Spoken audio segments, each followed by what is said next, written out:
Hey everybody, it's Tripl-L coming in to do My Hero Academia chapter 262, my thoughts and my impressions. I'm really hoping this video didn't come out too late. And if it did, well, that's unfortunate. It probably meant I wasn't feeling great. Anyway, let's just get into the chapter 262. 262 I think is ultimately a fun chapter. In the grand scheme of things, I think this was really good. I think this was entertaining. It was a really fast-paced battle.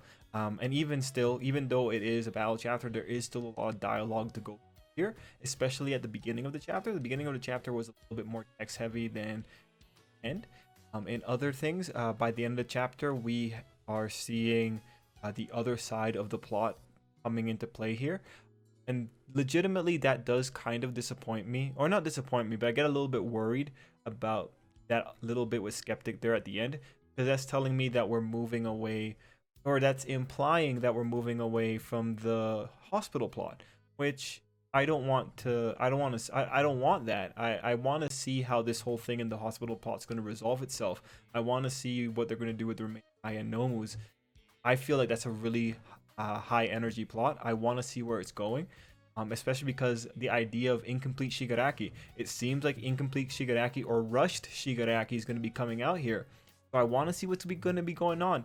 And when I see that switch over to Skeptic at the end of the chapter, I get a little bit worried because it's like, well, okay, author, are you saying that we're going to be doing this other part of the plot now and we're going to like take away the momentum that we have from the hospital plot and just restart the situation over at the other side? I'm kind of, I feel kind of bad. Not bad. I feel disappointed. I'm really excited. I think the author's done a really good thing here, setting up Bunny Girl in her fight here. I think it's fun to watch, and I want to see more of it. That's pretty much where my apprehensions with the possible shift are coming from. I think we are in a really good place where we could see her continuously putting in more work. Now, mind you, since we're talking about her, we're talking about the end of the chapter, it's worth noting that the way that the chapter ends off, her involvement, like the last page with her on it, it does seem like that's setting us up for a little bit of a time skip. And when I say a time skip, I mean like 2 minutes passing, and then we come back to her and we see her like really busted up, but all the Nomus are dead. I really hope that the Nomu fights don't get off screen. I want to see this. I think this is critical. But this character, well, it's hard to tell. It's really hard to tell. They could off screen this if they want. I'm really hoping that the author isn't going to skip over the Nomus. Heck, if we come back next week and we go right back to Bunny Girl, kind of weird, but that'll be totally fine. Anyway, that's the general notes. Where are we? 4 minutes into the video? Okay. We'll come back to that topic maybe at the end if I have anything else to say about it. Let's go to the beginning of the chapter. So the first page, the only value in the first page I see is just establishment. It's setting up the scene for Crust there. We understand that he's being pushed back. He's been pushed back significantly away from Bunny Girl. Now, the reason that's important is because every step back that this guy takes, it's like the worse it's going to get for Bunny Girl in terms of now if it gets into a situation where he's quite literally 2 seconds late to save her, it's going to be directly because of this mention. So it kind of sucks. This is drumming up the tension, in other words. Now, the other thing here is that in this shot, you have 3 other heroes shown off. One of them is super geared up. Don't know who that is. And then the other one has clearly a Buddhist monk motif with his praying and his beads. And then the other guy is just a random. Then we go to page 2 and 3. And 2 and 3 are doing explanations. Page 2 gives us Crust's quirk, and we find out that according to Viz, it's called Shield, and his body can produce shields. So that's pretty cool. I'm not gonna lie. Now it seems like his body's also able to launch these shields because you see some damage happening to the Nomu, but it's kind of hard to tell because it looks like it's launching because of the blur effects on it, or the movement effects, but it's really hard to tell. Regardless, it's cool to see that the work itself is it has a wide scope. It's cool to see that. Now page 3 with Crust, I think, was really cool. I think it's the coolest part, just because I like the way that the author segued from one scene to the other. Specifically, he uses Crust and his bleeding heart to say the poor walking cadaver, and then you go into this whole narration about what the Nomu are. And with just page 3, I would have been here saying that, how good is the hero's information, but when you go into page 4, you realize, well, it's strongly implied that it was the doctor giving us the narration. So I feel confident thinking, well, since it's the doctor, this is probably correct information without unreliable narrator getting involved there. So just going through this, because anything that talks about the Nomu is really important. That first panel that we see of the Nomu narration tells us its corpses remodeled to possess multiple quirks. With no will of their own, they can only act according to their programming. Two important things there. First, corpses. Second, their programming. The programming is important because last chapter we had that whole thing with Mocha and the doctor saying that, oh my god, you did this. But now it's like, doctor, it's got programming in it. I'm pretty sure the programming activated. And especially when you see how it's implied that the doctor is viewing these little creatures, I think the doctor's sentimentality is getting in the way of his rational mind here. I think that's fair to say. I think that's really just, I think that this solidifies more that this is going to be his poetic comeuppance. This is going to be where he's all here. This sentimentality that he's attaching to his creations is supporting his view of reality, and I think that's going to be how karma comes back and hits him. In a story, we can kind of expect that kind of maneuver.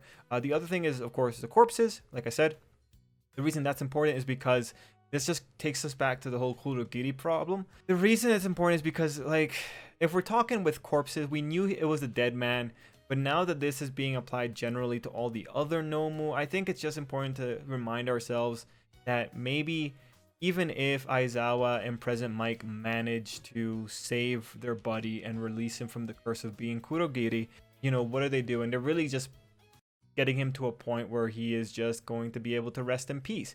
Heck, even at this point, knowing that it's corpses, again, you have to like ask how much of the person is actually maintained in the brain. We know that the Nomu have some behaviors from their previous life there, but at that point, I really do think it's not really, let's say the person's soul. I don't think the person's soul is in that body, but rather the person's ingrained behaviors. Especially when you look back at Aizawa's dialogues with Kurogiri, how they're talking about these little things that were integral to that person. I would totally buy the idea of these guard pathways where a particular thought pattern was so common or so frequent that it left a mark on the neural pathway. Wouldn't be the first time I've seen that kind of idea before. I think some other stories have done it. I can't recall any anime that have done it, of things acting out of habit. But I know that idea isn't new. Anyway, it was just cool to, like, getting corpses again said. That's also really important because it tells us that even if the doctor is going about grabbing people, a critical part of the Nomu creation process is to kill the person first. So it's really interesting. It's really, because it's just it's not just human bodies remodeled to possess multiple quirks. It's specifically dead human bodies. So that adds that extra little step of brutality in making a Nomu. And next panel, also important, we find out about the tiers. We get lower, middle, and upper tiers, and we see the ones there. It's cool to know that the one that fought All Might was an upper tier. I was wondering about that. I was getting confused with that one that fought All Might, so that's pretty good. And it's good to know that the upper tier are at least as strong as 10 average people, so that kind of makes sense. That upper tier Nomu was tough to deal with. Then we have the explanation for the high-end Nomu. The thing of value here, of course, is the Nomu's battle prowess. That is that the stats are beyond those of the upper tier, so more than an average of 10 people need to be evolved there. But the thing that I really like here is that they have personality traits, whatever, we already knew that. But they have high capacity for independent thought. So this one is just kind of important again because the doctor's saying that they have no will of their own in the first panel, but then they're saying these ones have independent thought. So they can think, that tells me that they can probably think about the orders that they're being given, and they can probably execute on their programming in creative ways. Like instead of just going, you know, from point A to point B in a straight line, they could maybe, like, you know, take a little bit of a scenic route. They could probably go to point C before they go to point B, you know, like put in some more of that battle prowess in there when they're approaching the situations, you know, if they have any kind of instincts for that kind of situation. It's just really interesting how we're going from these two extremes of they can only act to their programming, but these ones have capacity independent thought. Then you go back to Mocha, who acted in what the doctor called independent maneuver. But just to be clear, you take that step back and you understand they have a degree of freedom within their programming. It's not a contradiction. It's just like little layers of nuance being added on top of each other, on top of a unreliable narrator in the form of the doctor when it comes to him interpreting some of the behaviors. Anyway, we move on to page 4, and page 4 starts off with the guy saying that he handpicked the most battle-crazed villains. So that's interesting to know. It's interesting to know that the base bodies for all these people, when it comes to the combat Nomus, were not good people. It's good to have that confirmed. And it's also interesting that he's saying that preparing those candidates took immense effort. I wonder what stage he's referring to, if he's referring to the pre-Nomu stage or the after the death stage. Next up, we have to look at this next little spot here, the black panel, where the doctor is just giving us the quick spiel here. So more information that's important here is that it takes at least 3 months to fully get a Nomu going with an artificial quirk. And I think what's critical here is the at least 3. Because that tells us that these Nomu are difficult. Like, there's nothing saying that there won't be a Nomu that takes 10 months to get one of those artificial quirks or one of those transplanted quirks fully ingrained into it, right? It's just good because it's just the at least 3 months gives us a time frame, and it could also give us like a little bit of a deadline if the author ever wanted to use it. I don't think that the author will ever need to use the at least 3 months deadline. Because at this point, the doctor's already throwing so many other factors in here, such as it's an uphill battle without All for One, such that 3 months most likely won't come into play the same way that Shigaraki's time limit was coming into play with this one. Or sorry, with this arc. Anyway, we go into the second part of the black panel, and he's telling us that Woman and the other 4 had just barely a trial run. And then he goes into his little apology saying he's sorry for cutting and running, and he's asking them to do their hardest. To try their hardest. So what I take away from that is just further confirmation of ideas presented in the previous chapter, that being these things are probably not going to last.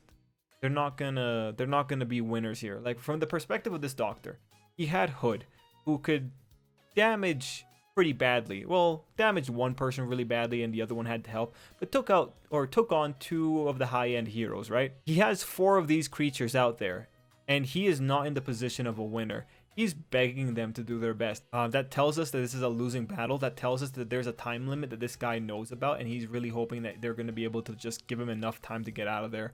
The desperation here is the big indicator that those Nomu are not as scary as they could be. Anyway, we continue more Nomu stuff with the bottom of page 4, with Johnny and Mocha having that little image where they're rising into the sky.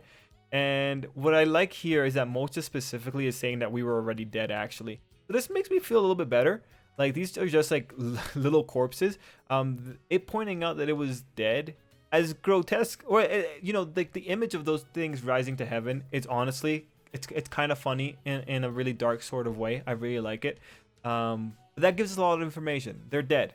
Legitimately, I don't think there's any soul being here. And like, the reason I keep bringing up the soul is because it's kind of important to solidify where exactly we're standing on the prospect of the soul, because we don't know, man. Like, some series in Shonen Jump, we know the soul is a very real concept. Some other series, we have no idea. That's why it's important to kind of figure this out here. Are we dealing with imprinted thought patterns, or are we dealing with souls? And the reason that souls is important is because, well, All for One exists. One for all exists. There we go. One for all exists, right? We need to make sure we understand whether or not souls are at play in Hero Academia. At least with Mocha and Johnny here, I don't think they are so far. This seems to be more rooted in science fiction than it is fantasy when it comes to the prospect of the soul. Anyway, we go into page 5 and we have the doctor freaking out, and we see that Shigaraki is getting hastened because he goes from 70%, I believe, to 71. So at this point, we have to kind of wonder, okay, what's the doctor's end goal? Is he going to rush us to 100, or is he going to rush us to 75? 75 will give us incomplete Shigaraki. 100 will give us hastened Shigaraki, who will most likely be unstable. Now, it's going to be interesting to see what exactly we're going to get. And it's going to be interesting to see what exactly the doctor wants to do here. He's just declared that he and Shigaraki have no way to flee this place. So it feels to me like he wants Shigaraki to come in as the trump card. The thing that's now important to kind of figure out is, what is the Doctor intending for Shigaraki to do? Is Shigaraki going to be able to warp them out? Does Shigaraki have a warp quirk? Or is Shigaraki going to bring that whole building down? How is the second passageway going to come into play here? Gotta figure these little things out. What exactly are we going for? I do hope that we get the Shigaraki bringing down the hospital route, because that's what I'm expecting. It'd be cool to see it, and we get to see a glimpse of Shigaraki. When it comes to shonen manga, I feel like authors love giving you that little glimpse of how strong an enemy is, and it'd be cool to see it. And then Shigaraki will have proper right to be like, okay, you guys attacked me, I'm gonna attack you back, right? This is good setup here, and it does seem like we're kind of heading into a spot where Bunny Girl is gonna get there just a few seconds too late. It seems like that's where we're going. Anyway, with page 6 and 7, we're heading into the battle portion of the chapter, and this is where we get just a lot of good Bunny Girl scenes. I still can't pronounce that name, man. Merkel? Anyway, not the point. Again, I think that the author had a really good transition here from page 5 to page 6, that being Bunny Girl using her ears and then jumping into the rest of the fight. I gotta say, for page 6, that shot of her, this shot of her that I have on the screen, I think this is just great. She's having the time of her life. This is the kind of shot that you just see from like someone, I don't know. This pose is familiar, but I can't remember where I would see it. I know it's in a total casual setting. Anyway, she's having a lot of fun. She really looks like she's a star, man. She's doing really great in this whole chapter, honestly. Like, she's been doing great. Anyway, with page 6 and 7, we do see her going into battle with the Nomu. At page 7, the thing that I think is significant to note, aside from her explaining that her legs canceled out the hit, is how the female Nomu just like whips her head back. Like, oh my god, way to go, author, make that inhuman. Anyway, going into page 8 and page 9, we have Merkel kind of prioritizing a situation. She's going straight for the Doctor. Now, that's smart. That's really smart. She knows that she has to go deal with this guy, because that guy is the one that can make things worse. And that also tells me a little bit of self-preservation here, because I think she's realizing she can't handle too many high-end Nomus coming out. So it makes total sense for her to chase after the Doctor. That said, the high ends are clearly giving her a little bit more run for a little bit more than she bargained for, because she turned her back on the high ends. That implies a certain level of confidence to be able to do that. She was clearly confident with her speed, and we do see that she has to kind of pay for that with the struggle that she gets into with the high ends.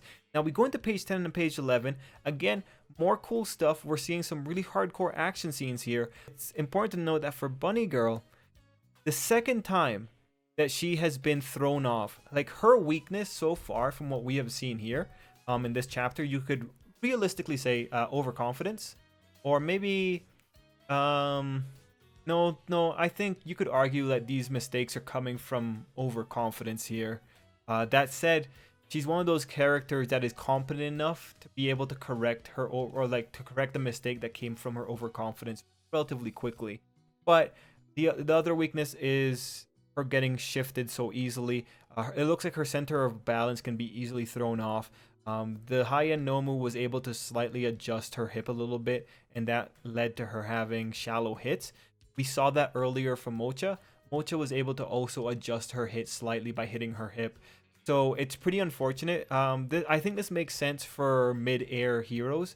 You know, the trajectory is already set once you're in the air, and anything that comes and touches you after that, it's going to throw you off. It's unfortunate though. Still, like I said, she's super competent, and from there we head into page 12 and page 13, where things get even more chaotic. The things of significance in page 12 and page 13 is that the Majin Buu looking Nomu was able to produce some kind of shell on top of itself. It was really interesting. When I was when I was reading this, I was really confused. I thought for a second that the image I have on screen was the elephant Nomu, but when you looked at what was going on and you saw the face that was getting smashed, that was clearly the Majin Buu Nomu. So it's kind of intense that it could so quickly increase its body mass. Really intense. Anyway, on the other side, we have Headgear Nomu. using what only looks like Kamui from Naruto Shippuden. I didn't know Kakashi was mixed into this, but it's pretty cool. Anyway, we go into page 14 and 15, and we see that Mirko has connected a hit, and has also committed on losing her arm. So things of significance in page 14. First, one thing that I like what the author was doing here is that he specifically showed Mirko taking the hit, Mirko's kick being stopped by some kind of hood protecting the head. I like that the author throughout was reminding us that you need to get a really clear hit on the head to be able to take these things out. So I think that shot was really good. Another thing that I think was good in general for page 14 and 15 is, of course, the art. Like that one shot of the girl just looking so intense here, as she looks down on headgear. Man, that was scary. Like, come on, man. But in terms of other things, like other significant things aside from the choreography, not much. We could talk about injuries, that being, you know, when we're dealing with high ends, we should be expecting injuries. Like Endeavor lost a good part. Well, he got pierced in the gut and lost a good part of his face skin. Mirko losing an arm, I think, is justified.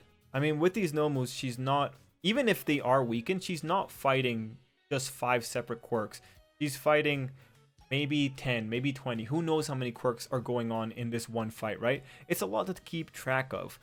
So her having to make these little sacrifices to win makes sense. The only issue is hopefully this doesn't become a war of attrition where she just keeps sacrificing limbs until she wins, because there's a limited number of limbs that she can sacrifice.